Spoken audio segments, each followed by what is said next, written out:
국민 주권 정부는 주택 시장과 국민 주거 안정을 위해서 충분한 주택 공급이 필요하다, 그런 판단 아래 국민들의 선호도가 높은 지역의 양질의 고급 주택을 신속하고 지속적으로 공급할 예정입니다.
국토부가 연 27만 호 신규 주택을 착공하는 등 전격적인 공급 확대에 나섭니다.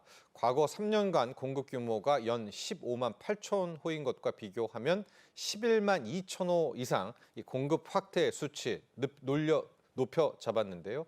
자, 오늘 이재명 정부의 첫 번째 부동산 공급 대책입니다. 자세하게 살펴보도록 하겠습니다. 이인철 참 좋은 경제연구소 소장 함께합니다. 안녕하십니까? 자, 첫 번째 이 신정부의 부동산 공급 대책이 발표가 됐습니다.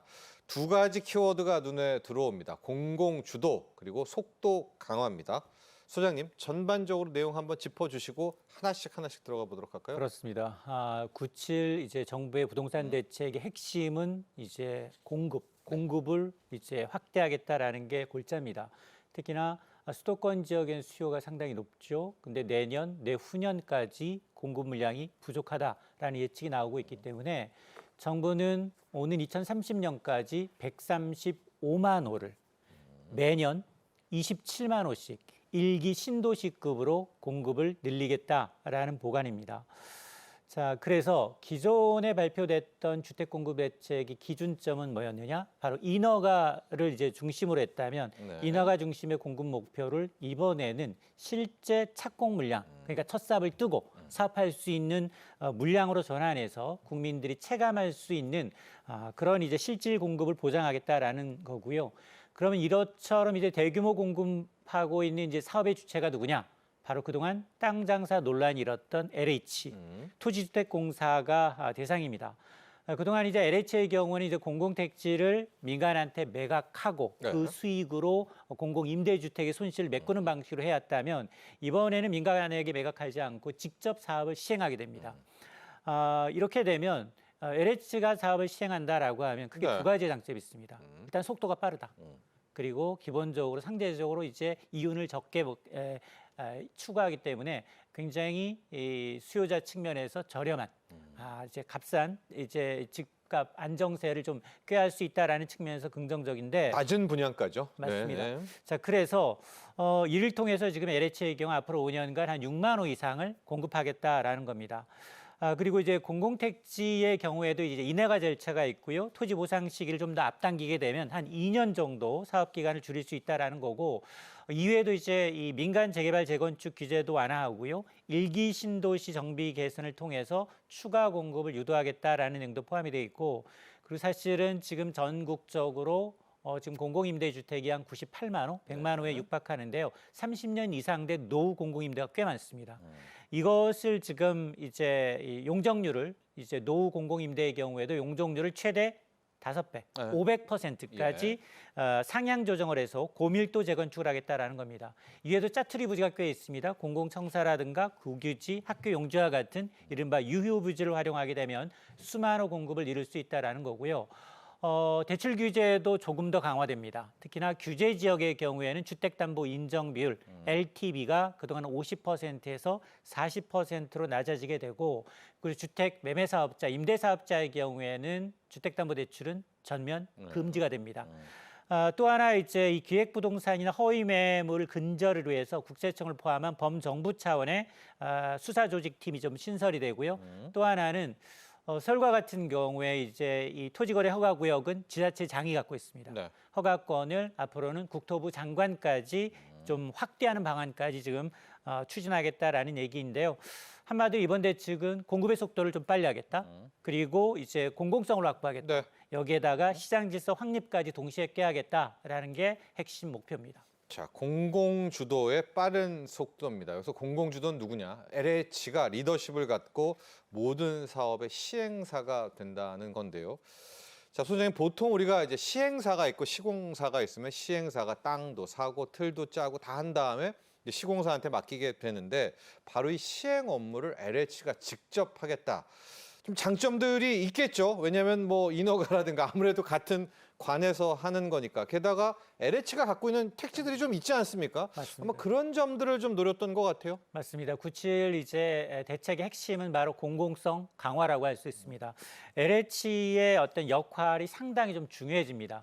그동안 이제 민간에 의존해왔던 이제 주택 시장의 공급을 지금은 주택 공급 구조를 LH가 공공택지를 활용해서 민간에 매각하지 않고도 직접 사업을 시행하게 돼서 네. 공급을 이제 책임지는 역할 방식으로 전환하겠다라는 게 가장 큰 변화인데요. 오는 이제 2030년까지 연평균입니다. 수도권에서만 5만 3천호 가량. 이제 공공주택 착공이 가능해지고요. 기존에 보면 한 연간 한 2만 호 가량이었다면 이거의 2배가 넘는 물량으로 늘어나고요.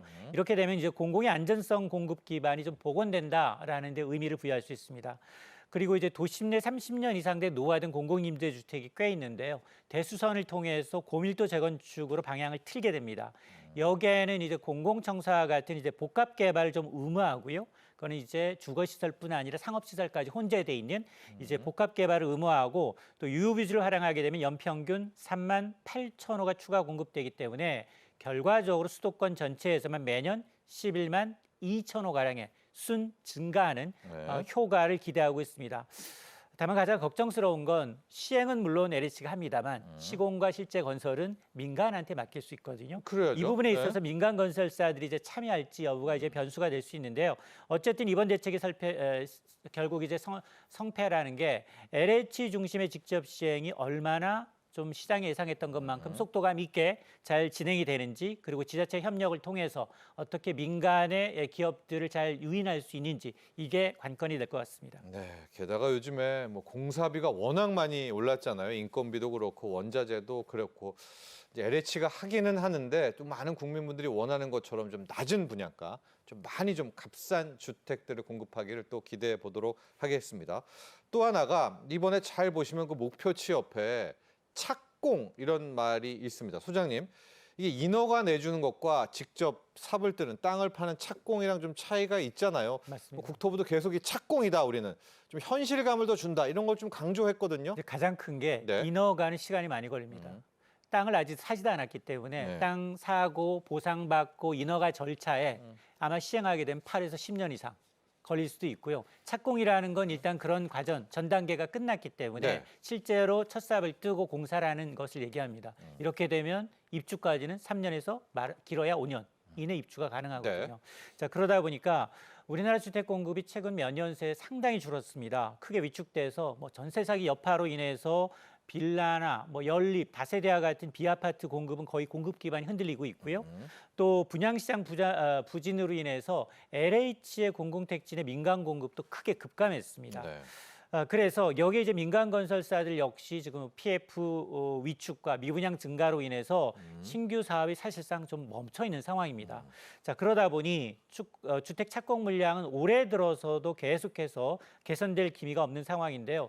정부의 추산에 따르면 서울의 입주 물량 네. 올해 4만 8천 호에 그치는데요. 내년은 더 심각합니다. 네. 한 2만 9천 호 정도로 급감하고요. 아, 올해보다도 더 반토막이네요. 맞습니다. 수도권 전체로 이제 확대해봐도 올해는 한 16만 호지만 내년에는 11만 호 수준으로 줄어들 수밖에 없어서 장기 평균에 한참 못 미칠 것으로 예상이 되고 있습니다.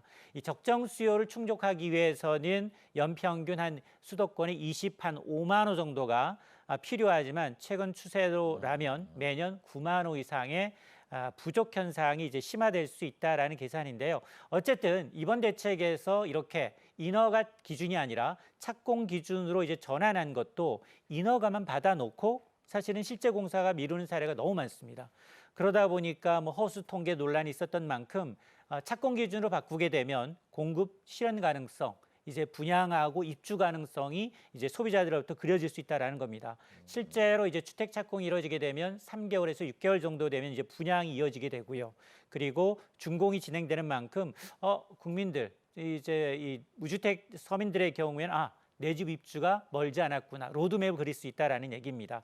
그러다 보니까 이제 공급 숫자의 장부상 관리뿐만이 아니라 실제 이제 무주택자들이 입주할 수 있는 주택이 얼마나 늘어날지에 좀 초점을 맞춘 대책이다라는 점에서 의미가 있습니다.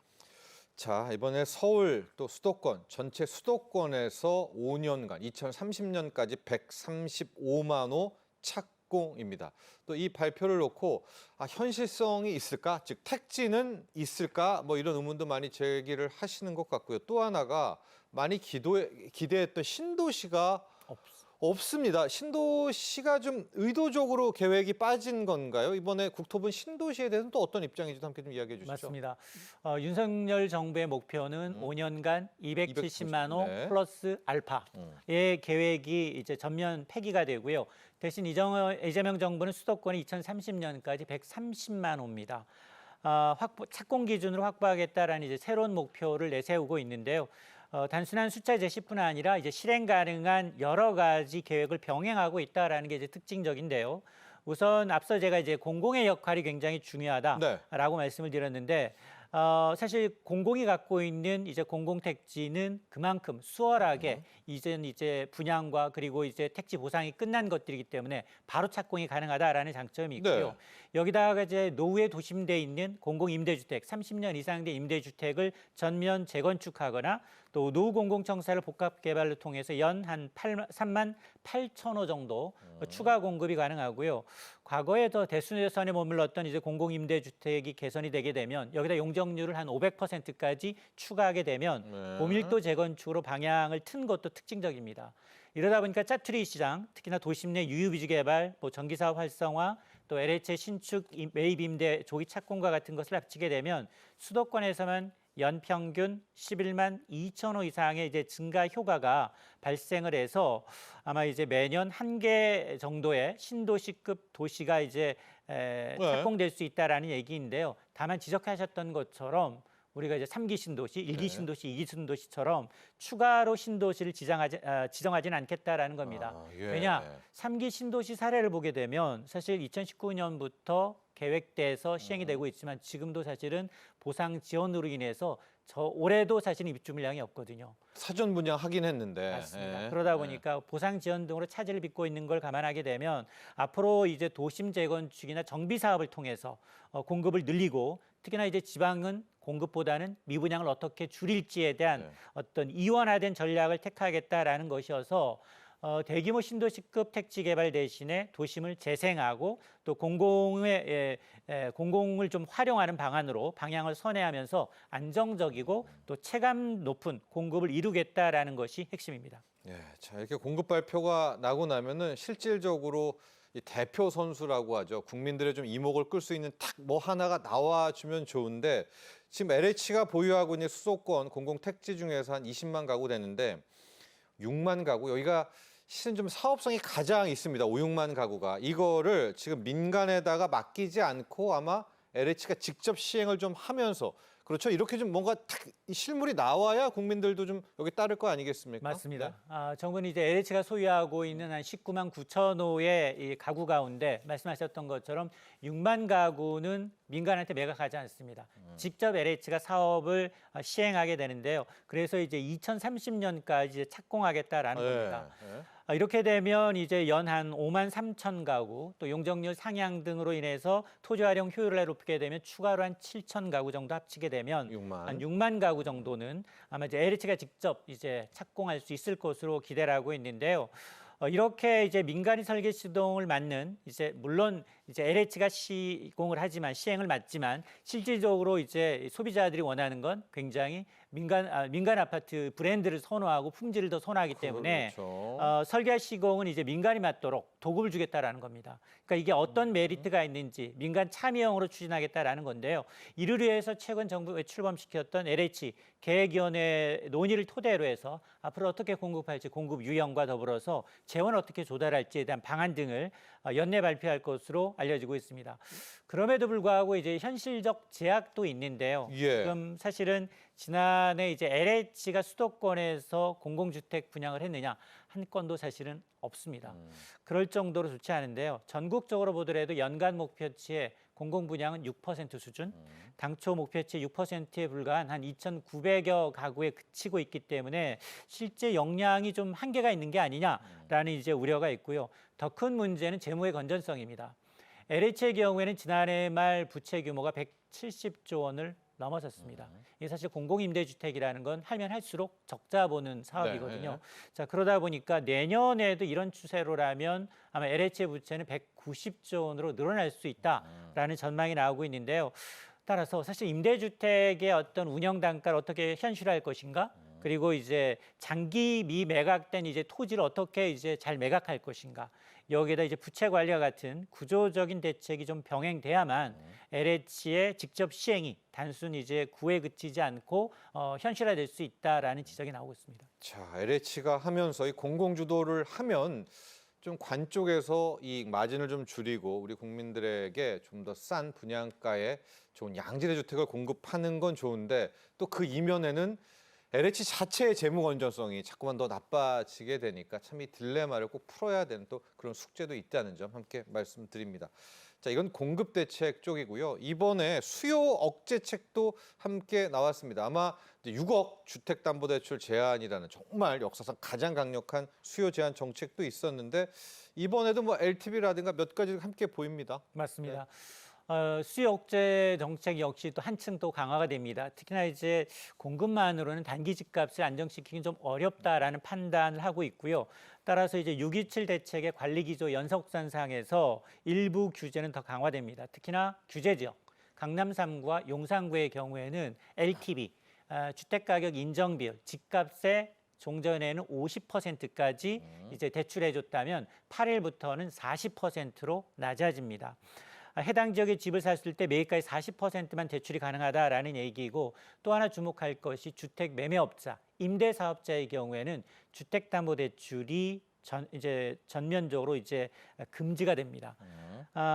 또 전세대출 규제도 강화되는데요. 1주택자의 경우에 전세대출 한도가 보증기간의 구별 없이 2억 원으로 이제 일원화되고요. 네. 이렇게 되면 기존보다도 한 6억 5천만 원 가량 한도가 좀 줄어들 것으로 보이고요. 아울러 이제 각종 이제 이 주택신용보증금과 같은 출연료를 대출 금액별로 차등화해서 금융기관이 이제 고액 주담대를 취급할 수 있는 유인을 좀 줄이는 장치도 마련이 됐습니다.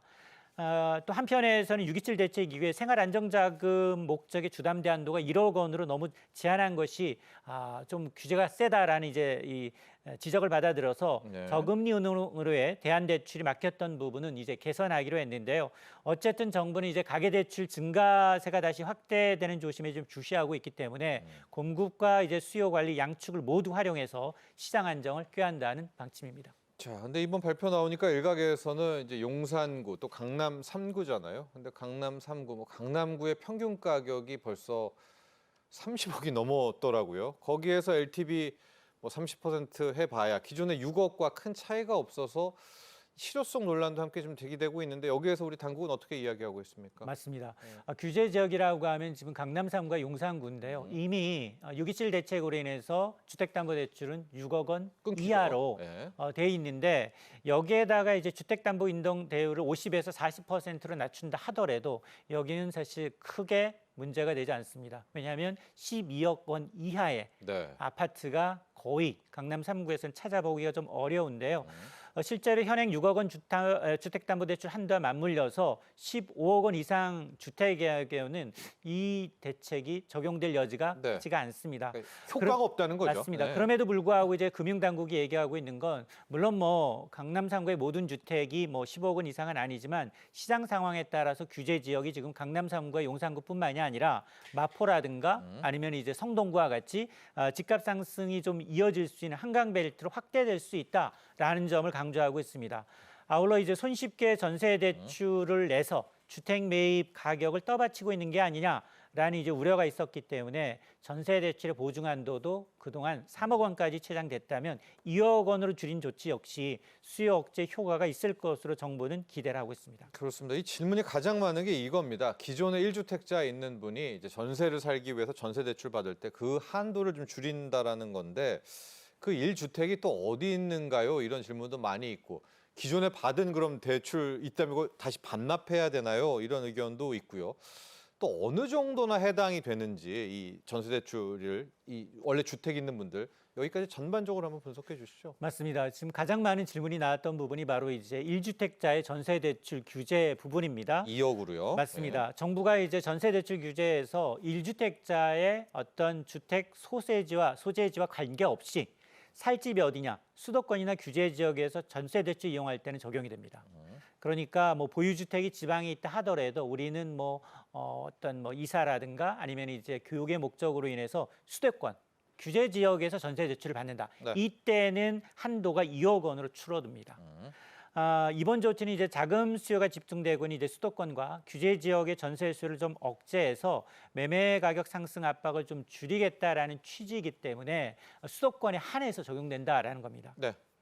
그리고 또 하나가 우리 금융 쪽에는 금감원이 있지 않습니까? 부동산은 왜 이렇게 강하게 단속 못하지라고 했는데 이번에 특사경 단속을 받게 됩니다. 그러니까 사법 단속 기관이 이번에 투입이 되는 거죠? 맞습니다. 97 대책을 통해서 이제 부동산 불법 거래에 대한 단속이 한층 강화될 것으로 보입니다. 처벌 수위가 크게 지금 강화가 되는데요. 예. 앞으로 뭐 가격을 띄운다든가 그리고 이제 다운 거래와 같은 불법 행위에 대해서는 국토부 내 특별사법경찰관을 단속 대상이 되고요. 또 국토부, 금융위, 국세청, 경찰청 등이 참여하는 범정부 차원의 전담 조직이 마련이 됩니다. 네. 그래서 이제 기획부동산의 이제 허위 매물 등을 집중 단속하게 되는데 전세 사기 등 이제 불법 행위의 경우에는 AI 분석 시스템을 통해서 사전 포착해 대응할 계획인 것으로 알려지고 있는데 사실 이런 불법 매매에는 공인중개사가 끼는 경우가 많거든요. 네. 그러다 보니까 공인중개사가 매매 계약할 경우 계약금, 입금의 증빙까지 하는 증빙에서 제출해야 되고 특히나 지금 강남 3구, 용산구의 경우에는 30억 원 이상 고가 주택을 미성년 청년들이 지금 보유하는 경우가 있기 때문에 여기에 대해서는 전수조사를 통해서 이제 법인 자금에 유용됐는지 여부를 좀 세밀하게 세무조사를 통해서 강화하겠다라고 밝히고 있습니다. 네, 여러분이 부동산 불법 행위 이제 조사에서 끝나지 않습니다. 수사가 들어간다는 점 꼭 기억하시기 바랍니다.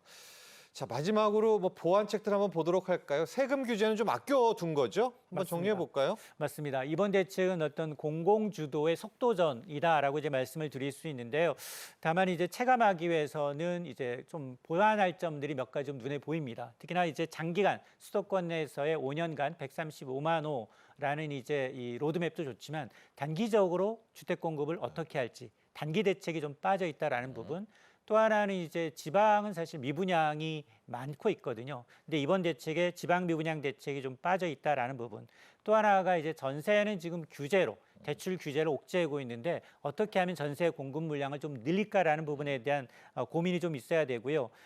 특히 이제 이 공급 물량이 조금 비선호 지역에 좀 집중이 돼서 이런 이제 실수요자들이 몰리고 있는 핵심 수요를 흡수할 만한 좀 인센티브가 좀 부족한 게 아니냐. 이렇게 되면 결국 똘똘한 한채 현상이 더 심화될 수 있기 때문에 아마 시장 양극화가 더 이어질 가능성이 크다라는 점은 보완 과제로 꼽히고 있습니다. 자, 지금까지 이인철 참 좋은 경제 연구소 소장과 함께 했습니다. 오늘 감사합니다.